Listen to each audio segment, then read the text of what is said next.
బుజ్జి తల్లి నా కోసం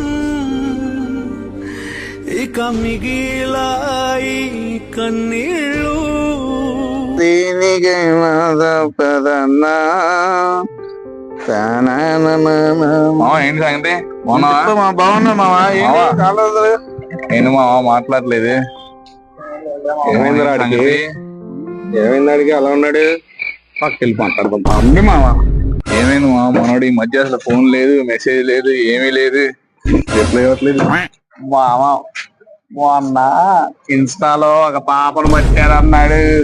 పట్టాడా చాటింగ్ల మీద చాటింగ్ చేశాడు ఏమన్నారు ఏమైంది అనుకున్నా 2 రోజుల క్రితం బ్లాక్ ఏ మావా డబ్బులు ఇచ్చాడు ఎట్రా మాట దగ్గరమాట ఏంటి మావా నీకు తెలియదు నిజమేంటి తెలుసా ఏంటి ఆ అకౌంట్ క్రియేట్ చేసింది నేనే బొచ్చుగా నువ్వు ఫ్రెండ్ కాదురా ఫ్రెండ్ పేరుతో మోసం చేసేవాడు నువ్వు పాపడా చెక్కగానివిరా నువ్వు ఆయన నువ్వు నిజంగా మొగోనికి ఐ లవ్ యూ అని చెప్తున్నా ఇంత చెక్కగానివిరా ఆయన నీకు అసలు నీకు సన్మానం చేయాలి